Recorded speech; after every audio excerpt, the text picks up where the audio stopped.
시간 축복하고 싶습니다. 행복하십시오. 성령 충만하십시오. 말씀 충만하십시오. 하나님의 속성, 성품이라고 하죠. 다양한 속성, 다양한 성품이 있는데요. 그 중에서 좀 하나님께 어울리지 않는 속성 하나가 있습니다. 성품 하나가 있어요. 하나님 스스로가 밝힌 성품인데요. 질투하시는 하나님. 여러분, 하나님은 사랑이 많으시는 분이신데 하나님 스스로가 질투하시는 하나님이다 라고 이야기를 해요. 여러분, 질투라는 말은 사랑할 때 성립되는 말입니다. 무관심하면 절대 질투는 생기지 않습니다. 내가 사랑하는 사람이 나보다 다른 사람을 더 사랑할 때 느끼는 강력하고 사나운 감정이 질투입니다. 여러분, 그래서 질투는 행동으로 옮겨지잖아요. 질투라는 감정이 행동으로 나타나기 시작하면 강력한 보복이나 아주 매서울 정도로 항의하는 것으로 나타나게 되어 있습니다. 때로는 이게 실은 폭력으로 나타나기도 하지요. 때로는 사람을 죽이는 일로 나타나기도 합니다. 여러분, 사랑하기에 질투도 할 수 있는 것은 사람이라 그러면 당연한 일이지라고 말할 수 있습니다. 왜냐하면 사람은 그럴 수 있잖아요. 그런데 사람과 사랑이라는 차원이 다른 하나님이 사람처럼 좋지 않는 감정 같은 이 질투하는 하나님이다. 질투심을 갖고 계신다. 좀처럼 이해가 되지도 않고 참 어울리지 않다. 이게 맞나? 하나님 스스로가 나는 질투하는 하나님이다 라고 말해서 그렇지, 우리가 하나님한테 하나님 질투하십니까? 여러분, 이러면 참 얼마나 경박스러운 말이에요. 여러분, 이 질투라는 말이 그런 말인데 놀랍게도 하나님은 스스로가 내가 질투한다라는 것을 이야기를 해요. 성경 전체에 보면 질투하는 하나님 이런 말이 7번이나 등장합니다. 그리고 하나님이 질투한다, 하나님이라는 말은 나오지 않고 하나님이 질투한다라는 말만, 이 말만은 30번이 나옵니다. 그러니까 37번이 나올 정도로 질투하시는 하나님에 대해 성경은 기록하고 있습니다. 대부분이 다 하나님 스스로가 나는 질투하는 하나님이다, 나는 질투한다, 그렇게 하나님께서 말씀하신다는 겁니다. 여러분, 하나님께서 질투하신다는 표현은 아주 중요한 여러분 중요한 의미에 단 하나의 의미가 있습니다. 하나님이 언제 질투하느냐? 여러분, 하나님 말고 다른 신도 아니죠. 이걸 다른 말로 하면 우상이죠. 우상을 하나님을 섬기지 않고 우상을 섬길 때 하나님이 질투하십니다. 여러분, 그런데 이 경우는 더 어이가 없잖아요. 더 어이가 없잖아요. 아니, 다른 신이라 그러면 하나님이 질투할 만하지요. 여러분, 그런데 우상요, 나무로 깎아서 만든 거고 돌을 깎아서 만든 그런 우상을 우리가 하나님을 안 섬기고 그런 우상을 섬길 때 질투한다. 참 어울리지 않는 말이죠. 여러분, 하나님의 입장에서 비교하면 어떻게 보면 비교할 가치도 없고요, 질투할 필요도 없는 그런 존재들입니다. 그런데 이런 보잘것없는 존재들과 경쟁하듯이 하나님이 질투한다라고 말씀하시는 이유는 뭘까요? 하나님이 갑자기 사랑 앞에서 유치해지셔서 그럴까요? 그것은 사람들의 눈과 마음에 이해가 빠르고 강력한 경고가 되는 말이기 때문에 그렇습니다. 하나님이 질투라는 말을 쓰면, 내가 너희들을 질투한다 라는 말을 쓰면 인간들이 가장 이해를 잘해요. 그리고 가장 빨리 그 하나님의 경고에 대해서 경각심을 느낄 수 있는 단어이기 때문에 그렇다는 거예요. 그러니까 하나님의 마음과 감정을 사람들이 이해하기 쉽게 표현하기 위해서 질투하는 하나님이다라고 이야기한다는 거예요. 여러분, 그러니까 하나님이 스스로가 나는 질투하는 하나님이다라는 표현을 쓸 때 하나님은 기분이 좋으실까요? 기분이 별로 좋지 않으실까요? 별로 좋지 않으세요. 그럼에도 불구하고 하나님이 나는 질투하는 하나님이다 라고 말하는 이유는 뭐예요? 근데 우리를 어떻게 하면, 어떻게 해서라도 너희들이 지금 하고 있는 것이 잘못된 일이다 라는 것들을 빨리 이해시키기 위해서 하나님은 자신에게 전혀 어울리지 않는 단어를 써서 그런 인간이 쉽게 이해할 수 있고 오히려 그 경고에 대해서 경각심을 더 빨리 느낄 수 있기 때문에 쓰시는 단어라는 거예요. 그러니까 여러분, 하나님께서 얼마나 그 마음을 그리고 하나님의 그 사랑을 우리에게 전달하고 하시는지 그 간절함이 담겨 있는 거죠. 또 하나 여러분, 사랑을 질투라고 표현하는 것은 다시 사랑을 얻기 위해서 그렇습니다. 여러분, 우리들이 그러잖아요. 내가 정말 사랑하는 사람, 나만 사랑했으면 좋겠는데 다른 사람을 볼 때, 나를 볼 때보다 더 기분 좋게 웃고 더 박장대소하면 왠지 마음이 서운하잖아요. 어떨 땐 배신감도 느껴지고 하잖아요. 그게 질투심이란 말이죠. 그 말은 뭐냐면 내가 저 사람보다 저 사람이 나를 더 좋아해 줬으면 좋겠고 나를 보면 더 기뻐해 줬으면 좋겠고 즉 나를 더 사랑해 줬으면 좋겠다라는 마음이 담겨 있다는 거예요. 그러니까 여러분, 사랑을 질투라고 표현할 때에는 하나님께서 우리가 하나님을 사랑하기를 원한, 다시 저 보잘것없는 우상보다 나를 더 사랑해 주기를 원하시는 하나님의 소망이 담겨 있는 거예요. 하나님의 사랑받고 싶은 마음이 담겨 있는 겁니다. 사람들이 다른 신을 섬기면 사람은 심판하고 우상은 진멸해버리면 끝입니다. 그게 하나님의 실은 역사 중에 하나잖아요. 여러분, 우상을 사람이 섬겨요. 그러면 사람은 심판해버리고 우상은 다 없애버리면 됩니다. 하나님에게는 그럴 능력이 있기 때문에 그렇습니다. 그런데 그렇게 하지 않으시는 것은 뭐냐면 심판해버리면, 다 진멸해버리면 다시 사랑을 받을 수가 없기 때문에 그렇습니다. 오히려 두렵게 하게 되고요. 사랑의 마음이 진짜 사라져 버릴 수 있는 상황이 되어버리기 때문에 그렇습니다. 여러분, 하나님께서는 만약에 하나님께서 너가 나를 저것보다 더 사랑해? 하나님이 기분 나쁘다고 딱 심판해버린다고 생각해 보세요. 여러분, 그러면 하나님이 얼마나 무섭고 잔인한 하나님이겠어요? 여러분, 무섭고 잔인한 어떤 존재를 우리가 사랑하고 싶겠습니까? 사랑하고 싶지 않지요.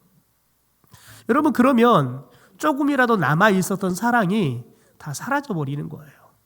사랑이 아니라 무섭죠. 될 수 있으면 멀리하고 싶죠. 할 수만 있다면 다시는 보지 않고 살고 싶을 정도로 정내미가 떨어져 버리잖아요. 즉 질투의 하나님이라는 표현은 두 가지, 그만큼 큰 사랑이란 뜻이고요.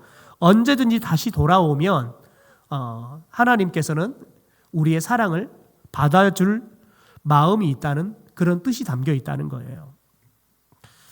여러분, 이런 하나님이 우리 하나님이라는 것이 우리에게는 얼마나 감사한 줄 몰라요. 생각해 보세요. 저와 여러분이 하나님의 자녀이고 하나님의 백성인데 오늘도 우리들이 살아가면서 하나님보다 우리들이 더 사랑하고 우리가 더 많이 공을 들이고 더 많은 시간을 투자하는 게 있었단 말이죠. 여러분, 그럴 때마다 하나님이 질투를 느껴요.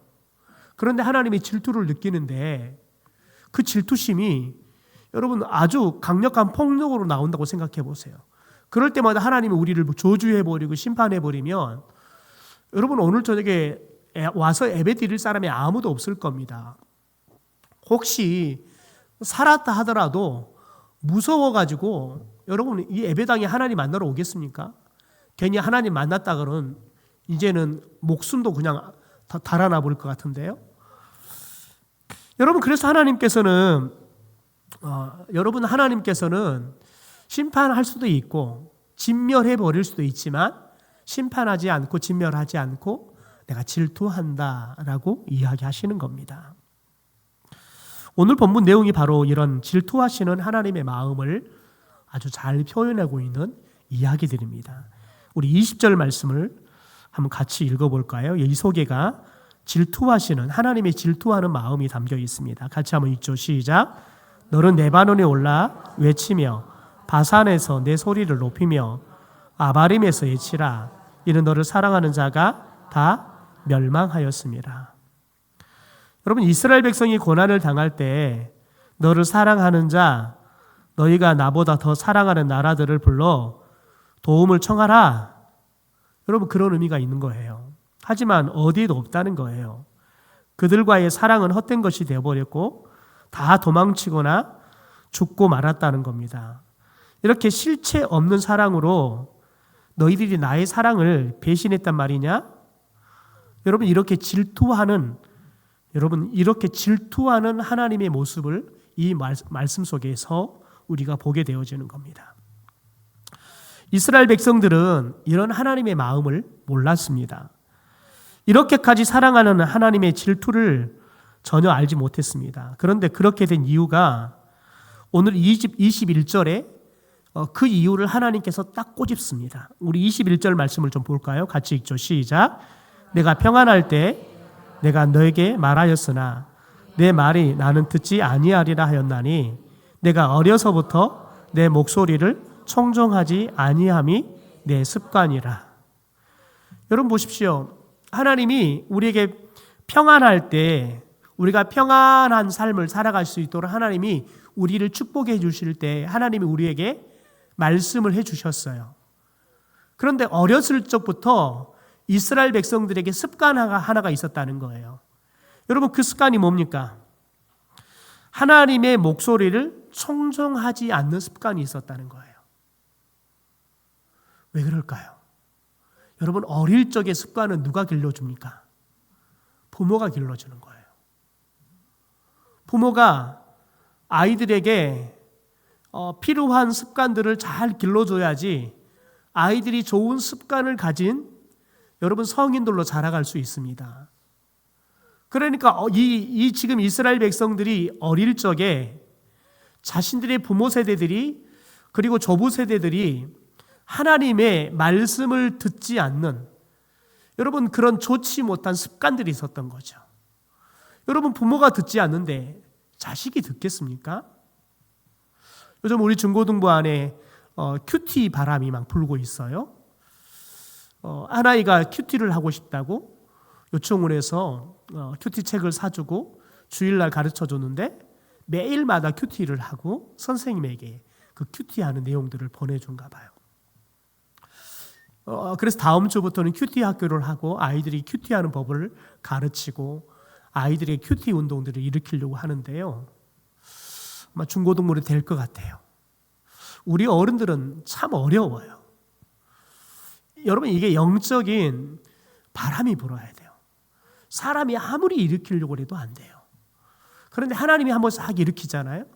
그러면 놀랍게 일어나요. 놀랍게 일어나요. 저는 우리 중고등부 가운데 시작되는 이 큐티 바람이 우리 중고등부 가운데 활활 타오르는 성령의 불이 되기를 소망합니다. 그래서 우리 아이들의 심령을 말씀이 태우고 우리 아이들의 심령을 말씀이 정결하게 하는 그런 역사가 일어나기를 주님의 이름으로 축원합니다. 동시에 그 불이 우리 어른 세대들까지도 일어나기를 소망합니다. 안산 농산교회는 아주 셀로 유명한 교회입니다. 여러분, 그런데 그 셀로 유명한 교회, 그래서 전국에 셀 목회에 대해서 컨퍼런스를 통해서 많은 교회들에게 셀 운동들을 일으키는 교회였습니다. 여러분, 그런데 안산 농산교회가 어디로부터 이 셀 운동이 일어났냐면 청년부터로 일어났습니다. 어른 세대들은 엄두가 안 나는 거예요. 그래서 청년 세대부터 셀 운동을 시작했어요. 그런데 이 셀 운동을 통해 청년 세대들이 강력하게 일어나기 시작했어요. 그래서 이것을 청년들만 하지 말고 우리 장년들에게도 접목시켜보자 해서 장년 세대가 강력하게 일어나는 거예요. 여러분, 이 셀 운동이 어디까지 가버렸냐면 거기는 큰 숲 운동 해가지고 여러분 정말 중요한 건 뭐냐면 이 셀 하나, 우리로 말하면 사랑방 하나를 교회라고 봐요. 교회. 사랑방 교회, 중고등부 교회 가정도 교회라고 보는 겁니다. 여러분, 그러니까 이 운동이 큰 숫 하나하나, 이 셀이라는 나무 하나, 여러분 이런 것들이 모여서 큰 숲을 만드는데요. 이제는 큰 숲만 만드는 게 아니라 또 다른 산을 만드는 운동들을 일으키게 돼요. 그게 뭐냐면 분립개척입니다. 지금 은퇴하신 김인중 목사님께서 분립개척하는 것을 그렇게 싫어하셨어요. 그런데 그분이 이 셀 운동을 하다가 하나님께서 그 마음을 주셔서 그걸 시작했는데, 놀라운 건 뭐냐면 분립해서 보내어서 교회를 세웠잖아요. 그런데 놀라운 것은 나간 만큼 비워야 되잖아요. 그런데 비워지는 게 아니라 순식간에 더 많이 채워지더라는 거예요. 왜냐하면 좋은 교회라는 소문이 나기 시작하는 거예요. 저 교회는 교인들을 떼어서 교회를 분립개척하는, 자기들만 대형교회 가는 교회가 아니라 교회들을 더 건강한 교회를 세우기 위해서 분립해서 보내는. 여러분, 그래서 오직하면 거리를 두지 않습니다. 나가는 목사가 개척하고 싶은 곳에 언제든 개척해라. 성도들도 데리고 나가라. 또 필요한 만큼 지원도 합니다. 그래서 교회가 설 수 있도록, 그 교회가 건강하고 좋은 교회로, 그리고 순식간에 건강하고도 좋은 교회로 커져갈 수 있도록, 그래서 또 그 교회가 또 다른 교회를 낳는, 그래서 큰 숲 운동이 이제는 또 다른 산맥들을 만들어가는 운동들이 되어버렸습니다. 여러분, 청년부에서 일어난 이 셀 운동이 장년부까지 붙는 것은 순식간이에요. 장년 세대들은 안정적인 걸 원하거든요. 여러분, 그런데 청년들을 통해서 검증이 되잖아요. 그러면 해볼 만하다라는 마음이 들어요. 안산동창교회가 그렇게 성공하니까요, 한국에 있는 교회들도 검증이 됐다 생각하고 갔다가 접목시켜서 그 셀을 통해서 교회가 건강성을 회복하고, 그러면서 교회가 건강하니까 부흥하는 교회들이 얼마나 많이 일어나는지를 모릅니다. 그래서 전국적으로 네트워크가 형성이 되어서 김인중 목사님이 그런 말씀을 하세요. 자기가 은퇴하고 나니까 더 바빠서 쉴 시간이 없다. 제가 와서 그분을 두 번째 해 좀 초청하려고 그랬더니 벌써 3년치 모든 일정들이 다 차 있더라고요. 3년치가 차 있어요. 은퇴하신 분이요. 그 정도로 바쁠 정도로 사역들이 꽉 차 있더라고요.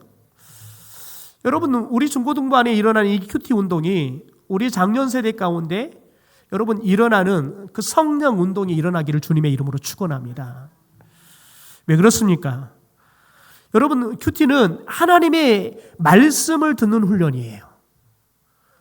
여러분, 우리는 내가 듣는 게 아니라요, 여러분, 하나님이 나에게 하시는 말씀을 내가 듣기보다는 누군가가 전해주는 이야기를 듣고 말아요. 그래서 내가 직접 하나님의 말씀을 듣는 것이 익숙하지 않아요. 신앙생활을 30년, 40년을 해도 내가 스스로 하나님의 말씀을 보고 그 말씀 속에서 하나님의 음성을 듣는 영적인 훈련들이 되지 않아요. 왜 되지 않을까요? 30년이 되고 40년이 됐는데요. 여러분, 훈련하지 않으면 30년, 40년이 돼도 못합니다. 저희 안사람이 운전면허증 딴 지가 꽤 오래됐거든요. 심지어 레슨도 받았거든요. 심지어 도로 주행도 돈 주고 받았다고요. 근데 운전을 못해요. 운전을 못해요. 예, 교회 마당에서 앞으로 뒤로 주차는 해요. 그런데 못 꿇고 나가겠대요. 예, 꿇고 나가면 차를 박아버릴 것 같아요. 아멘 하시면 안 돼요. 왜 그럴까요? 안 나가보니까 못하는 거예요. 나가보면 하는데 안 나가보니까 못하는 거예요. 근데 저도 데리고 못 나가겠어요. 예, 남편이 아내 운전교육 연수시키는 건 아니라는데 정말 아니더라고요. 예, 정말 아니더라고요. 한 번 타고는 제가 다시는 안 탔어요. 그리고 오직하면 제 아들한테, 아들아 오면 엄마를 연수를 시켜라. 그런데 저희 아들도 겁난가 봐요. 여러분, 운전면허증이 있지만 2종이 시작됐던 운전면허증이 세월이 지나서 1종으로 바뀌어도 여전히 운전을 못하는 겁니다. 왜요? 안 하니까요. 여러분, 저와 여러분이 큐티는 하면 돼요. 그런데 안 하니까 못하는 거예요. 여러분, 하면 여러분 처음에는 쉽던가요? 어렵습니다. 심지어 가지고 나갔다가 여러분 사고 내기도 하죠. 여러분, 그래도 해야 돼요. 그러면 할 수 있어요. 큐티도 마찬가지입니다. 처음 하면 아무리 해도 하나님의 음성은커녕 도대체 무슨 말인지 모르겠고 읽으면 읽을수록 잠만 옵니다. 이걸 내가 뭐 하려고 하나? 시간만 아깝습니다. 그러면 포기해버립니다. 여러분, 그런데 듣고 또 듣고 또 듣고 하면 들리기 시작합니다. 고 하영조 목사님이 말씀을 준비할 때 본인은 하나님이 말씀 속에 자신에게 말씀하실 때까지 성경을 읽는데요. 어떨 때는 한 번만 싹 읽어도 말씀이 싹 들리기도 하지만 아무리 성경을 읽어도 메시지가, 하나님이 전하는 메시지가 하나도 잡히지 않을 때가 있대요. 그러면 그분은 하시는 게 뭐냐면 계속해서 성경을 읽고 또 읽고 읽는데요. 여러분, 그러면 하나님의 말씀이 들리기 시작한대요. 여러분, 그래서 그분은 하나님의 말씀이 들리지 않으면 40번도 50번도 100번도 읽어라. 하나님의 말씀은 기필코 들린다. 왜? 하나님은 말씀하시는 하나님이니까요. 여러분, 어려서부터 하나님의 목소리를 청종하지 않는 것이 습관이었대요. 부모들이 하나님의 말씀을 듣는 것들을 전혀 하지 않으니까 아이들한테 야, 하나님의 말씀을 들어라. 하나님의 말씀을 듣는 것이 너에게 복이다. 하나님의 말씀을 듣고 그 말씀대로 살아가는 것이 너에게 가장 지혜로운 삶의 방법이고 하나님이 너에게 축복해 줄 수 있는 유일한 방법이다. 여러분, 말할 수 있어야 돼요. 그런데 그것을 어른 세대가 겪어보지 못했고 하지 않았어요. 그 영적 비결을 경험하지 못했어요. 알지 못했다고요. 그러니까 자녀들에게 말씀을 들려주는, 여러분, 그래서 아이들이 어릴 적부터 말씀을 청종하는 습관을 전혀 들이지 않았다고요. 여러분, 오늘 이 말씀을 준비하는 이게 정말 저에게도 추상 같은 주님의 경고의 말씀으로 들렸어요. 목사인 너는, 너 아이들은 하나님의 말씀을 듣는 것이 습관이 되어 있느냐? 저희 아이들도 큐티 훈련을 열심히 시켰는데 어릴 적부터 어하나로 제자 훈련 열심히 시키고 말씀 열심히 암송하게 시키고 했는데 여러분, 바빠지니까, 요즘 바빠지니까요, 때로는 큐티책이 집에가 있어요. 큐티책을 안 갖고 가는 거예요. 그래서 오늘 말씀을 준비하고 하다가 우리 아이들에게 내가 우리 아이들이 큐티를 하지 않고 하나님의 음성을 듣지 않는 것들을 방치하는 것은 죄 중에 죄다. 내가 어떻게 하든지 우리 아이들과 매일매일 하나님의 말씀을 듣는 훈련들을 같이 가야겠다라는 생각들을 했어요. 여러분들 가운데 여러분, 그런 영적인 변화가 일어나기를 소망합니다. 여러분이 하나님의 말씀을 청종하는 습관을 들이면 놀라운 건 여러분의 자녀들이 동일하게 여러분처럼 하나님의 말씀을 어릴 적부터 듣는 훈련들이, 습관들이 몸에 배게 될 줄 믿습니다. 여러분, 하나님은 부모처럼 늘 옆에 계시고요, 늘 주시고요, 실수하고 죄를 지어도 용서해 줄 수밖에 없는 여러분, 그런 하나님의 마음, 여러분, 그런 하나님의 마음을 여러분 전하기보다 더 중요한 건 뭐냐면 여러분, 하나님의 말씀을 늘 들어라. 그래서 하나님이 용서해 주는 사람이 되기보다는 하나님이 칭찬하고 하나님이 아끼고 하나님이 언제든지 일을 할 때 이 일을 누가 하면 잘할 수 있을까? 하나님이 그 누군가를 찾을 때 그 누군가가 너가 될 수 있도록 해라. 여러분, 이렇게 아이들에게 도전하는 삶을 살아가야 한다는 거예요. 여러분, 그런데 우리들이 하나님의 말씀을 듣는 것들을 훈련하지 않잖아요. 그래서 하나님의 말씀을 듣고 살면서 이게 얼마나 유익이 되고 얼마나 내 삶에 힘과 능력이 되고 지혜가 되고 더 나아가서 내가 마지막 죽으면서 우리 아이들에게 마지막 한마디 하라 그러면 다윗처럼 얘들아 하나님의 말씀을 매일 청종해라. 하나님의 말씀대로 살아라. 그러면 너가 어디로 가든지 무엇을 하든지 하나님이 형통하게 할 것이다. 너희들이 그 말씀대로 산다 그러면 우리 가문에 약속한 왕의 자리가 떠나지 않게 될 것이다. 여러분, 이렇게 우리가 유언할 수 있을 만큼 우리가 인생을 통해 깨닫는 가장 지혜로운 삶의 여러분 방법이 되기를 주님의 이름으로 축원합니다.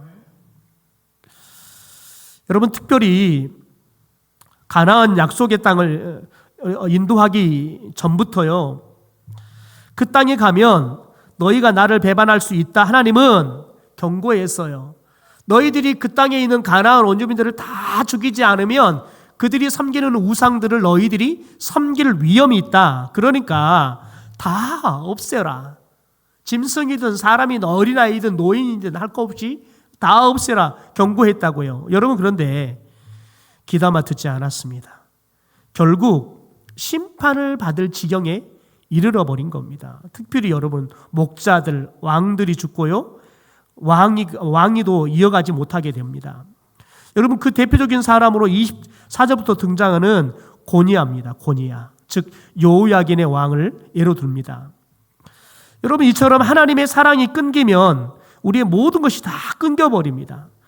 따라서 하나님의 사랑이 끊기지 않기 위해서 하나님의 말씀을 평소부터 우리가 평안할 때부터 우리 아이들이 어릴 적부터 귀담아 들을 수 있는 영적 훈련들이 되어야 할 줄 믿습니다.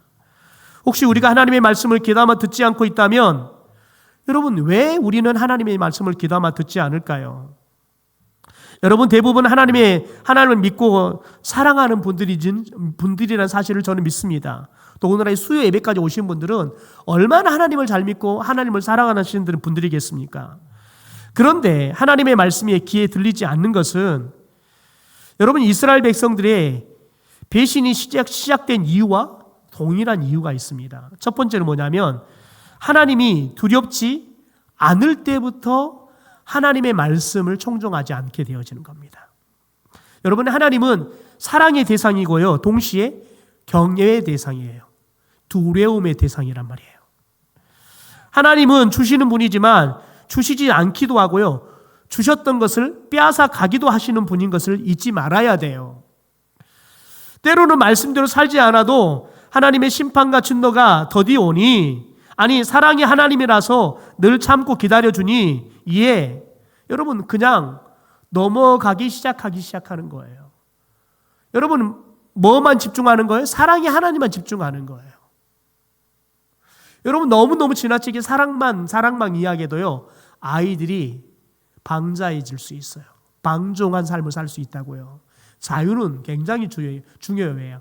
아이들이 늘 여러분 누군가에게 위협당하는 것처럼 갇혀 사는 아이들이 아니라 자유롭게, 누구를 만나더라도 자유롭게 아이들이 의사소통하고 자신의 이야기를, 자기 의견을 이야기할 수 있는 건 굉장히 중요해요.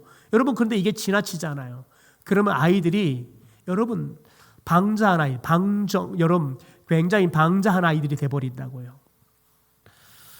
여러분, 그래서 우리들이 하나님에 대해 사랑의 하나님만 동시에 하나님을 두려워할 줄 아는 하나님으로, 경외하는 하나님으로 우리들이 하나님을 예배해야 돼. 그래서 여러분, 우리가 예배할 때는 하나님을 경외하라라고 이야기하는 거예요.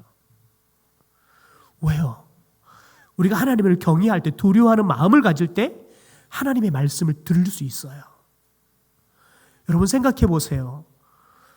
나의 생사 열탁고를 갖고 있는 사람이 말을 해. 주목! 지금부터 내 말을 잘 들어. 내 말을 듣지 않으면 너희들 죽는다. 여러분, 그러면 얼마나 사람들이 집중해 듣겠습니까? 그러니까 여러분, 우리가 하나님을 경외하는 마음이 떠나가기 시작하면 하나님의 말씀을 듣지 않나요? 하나님의 말씀을 청종하는 것들이 그때부터 안 되는 거예요. 그러니까 여러분, 저와 여러분이 내가 진짜 하나님을 잘 믿고 있는지 잘 못 믿고 있는지를 뭘로 결정되냐면 여러분이 예배 시간에 하나님의 말씀을 잘 듣는지 하나님의 말씀을 잘 듣지 않는지로 결정이 되는 거예요. 왜요? 예배는 하나님을 두려워하면서 하나님의 말씀을 청종하는 시간인데 우리가 하나님의 말씀이 들리지 않는 이유는 뭐냐면 하나님을 두려워하지 않기 때문에 그런 거예요. 하나님을 경외하지 않기 때문에 그렇다는 거예요. 여러분, 두 번째, 게을러서라는 거예요. 여러분, 사람은 식상한 것에 대해서는 게을러져요. 반복하잖아요. 익숙해지잖아요. 그러면 사람들은 게을러져요. 여러분, 제가 우리 교회학교 설교도 하고 어린이집 설교도 한단 말이에요.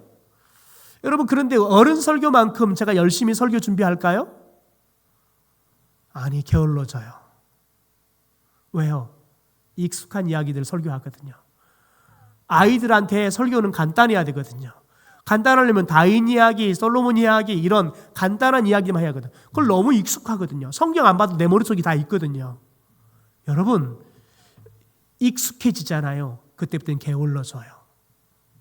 여러분, 게을러지기 시작하잖아요. 그러면 자연스럽게 하나님의 말씀은 들리지 않아요. 왜요? 여러분, 하나님의 말씀은 부지런하게 들을 수 있어요. 여러분, 하나님의 말씀을 듣는다는 건 뭐냐면 저 말씀대로 내가 살아야지. 하나님의 저 말씀에 내가 살아갈 수 있는 길이 있는데 여러분, 그러면 얼마나 열심히 공부를 하겠어요? 얼마나 열심히 듣겠어요? 여러분, 그런데 익숙하고 식상하면 사람들은 게을러지게 돼 있어요. 여러분, 심지어 여러분이 딱 오늘 본문 보고 제목 보면 오늘 목사님 설교 무슨 이야기 알겠구나. 여러분, 그때부터 여러분 말씀 안 들리기 시작하는 거예요. 여러분, 그때부터는 여러분이 죽어가기 시작하는 거예요. 여러분, 그러면 어떤 삶이 시작되냐면 여러분, 그때부터는 자기 소견대로 사는 삶이 시작돼요. 하나님이 내 삶의 주인이 아니라 내가 내 삶의 주인이 되어서 내 뜻대로 살기 시작한단 말이에요. 여러분, 그게 오늘 이스라엘 백성들이 하나님의 질투를 불러일으키는 중요한 위험 요인이었다는 거예요. 여러분, 질투하시는 하나님은 여러분, 내 개인적으로 하나님이 나를 질투한다. 좋은 건 좋은 일일까요? 나쁜 일일까요? 아주 나쁜 일이에요. 내가 하나님보다 다른 것을 더 사랑하고 있다는 거예요. 그러므로 여러분, 저와 여러분이 일평생 살면서 지금부터라도 하나님이 질투하시는 하나님으로 우리에게 다가오지 않기를 원합니다. 여러분, 하나님이 절대 나를 보면 질투하시는 하나님이 아니라 나를 더 사랑하고 싶은 하나님이 되기를 주님의 이름으로 축원합니다. 더 나아가 여러분, 우리 교회가 여러분, 하나님이 기뻐하는 일을 해야 돼요. 그런데 하나님이 기뻐하는 일을 하지 않고 하나님이 원하지 않는 일을 하면 하나님이 질투하시는 하나님이 되어버리는 거예요. 그래서 끊임없이 우리는 과연 하나님이 원하시는 일이 뭘까? 하나님의 손가락은 지금 어디를 가리키고 있을까? 그걸 집중해야 한다고요. 여러분, 성도들이 좋아하는 일을 하는 것도 매우 교회는 중요해요. 왜냐하면 성도들이 교회를 오면 내 필요가 채워지고 내가 여러분 기뻐야죠. 내가 오는 의미가 있어야 되죠. 여러분, 그러나 더 중요한 건 뭐냐면 교회가 성도들에게만 초점이 맞춰져 버리면 하나님이 질투하시는 하나님이 돼요. 왜요? 목사가 하나님보다 누구를 더 사랑하는 거예요? 성도들을 더 사랑하는 거예요. 여러분, 성도들이 하나님의 사랑을 깨닫고 하나님이 무엇을 원하는가를 알게 해서 성도들이 늘 하나님이 기뻐하는 것을 하게 해야 돼요. 여러분, 그럴 때 교회는 건강한 교회가 되는 거예요. 그럴 때 하나님이 그 교회를 보면 착하고 충성된 교회다. 내가 너희들에게 더 많은 일 내가 맡기고 싶다. 그래서 저와 여러분에게 더 큰 것을 축복으로 주시는 하나님으로 우리 가운데 다가오게 될 줄 믿습니다. 여러분, 저와 여러분이 그런 교회가 되기를 주님의 이름으로 축원합니다.